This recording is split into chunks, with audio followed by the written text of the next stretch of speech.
Of Once course. I realized Yeah. that Shmuel Schmaitz, right, that his origin story is complete BS. Yep. Okay. Yep. That his father was deeply involved with U.S. intelligence and with all these creepy globalist, Yeah.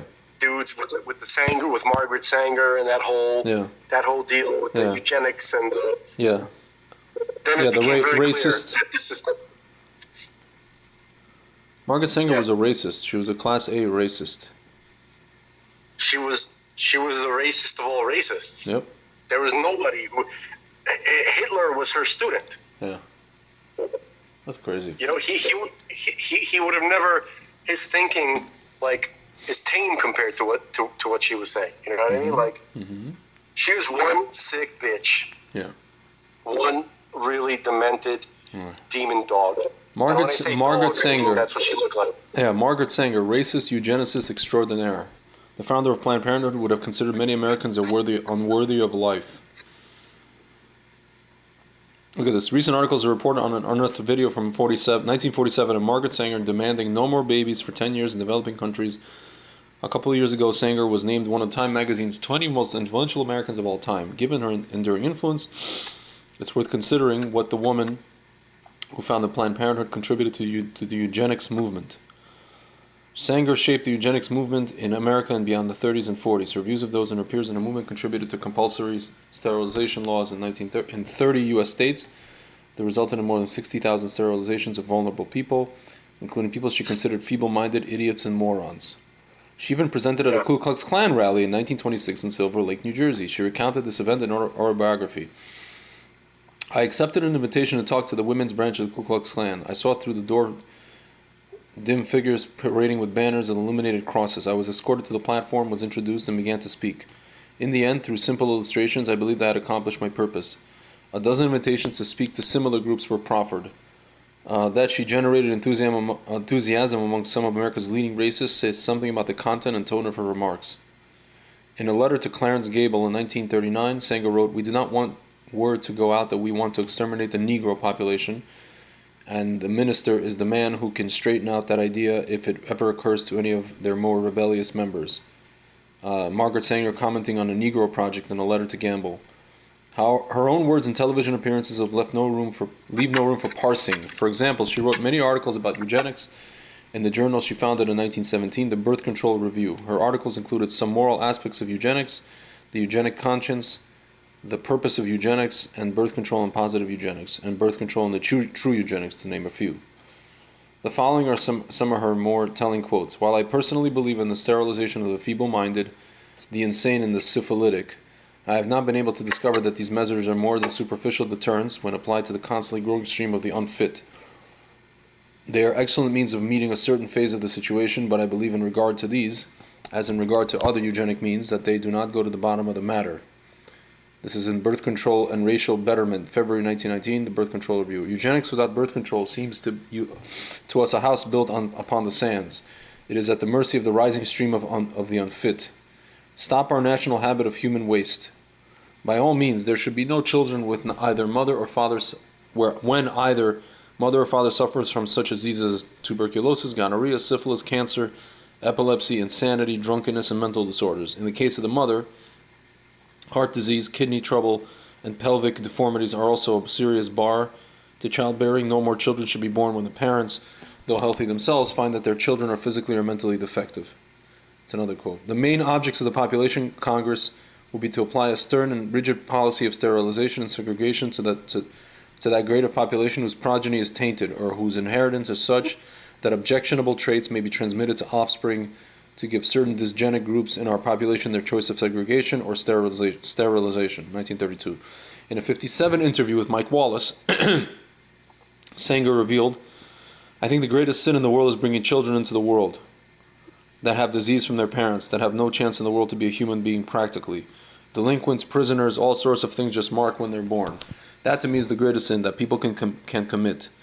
This line of thinking from its founder has left lasting marks in the legacy of Planned Parenthood. For example, 79% of Planned Parenthood's surgical abortion facilities are located within walking distance of black or Hispanic communities. Can I tell you something, man?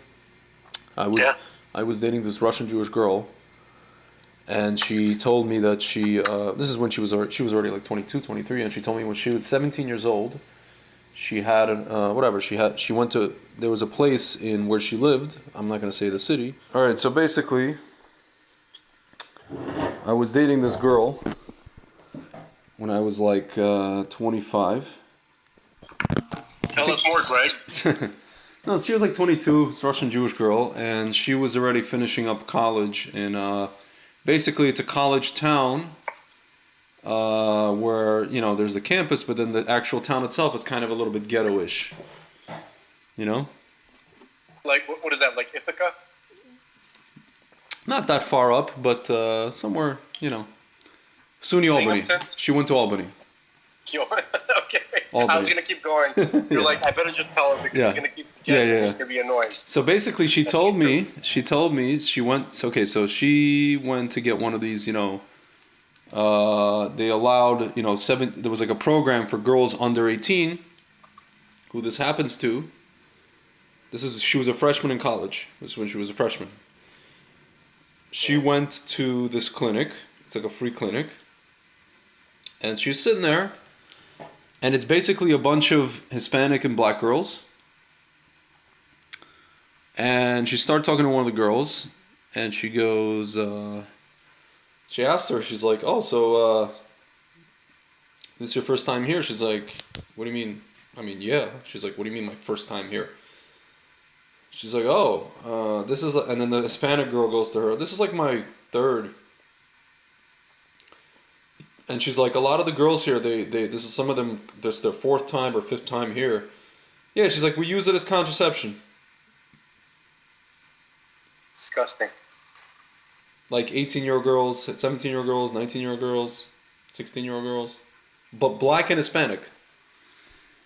Free abortion clinic. Dude, my mom, whatever, I don't know if I should tell you this.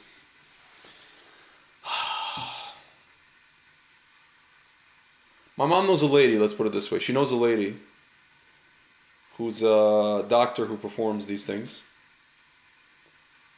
And she says, this woman is a Republican. But she says she's quote unquote thrilled about doing it because, keeps the population of certain people down.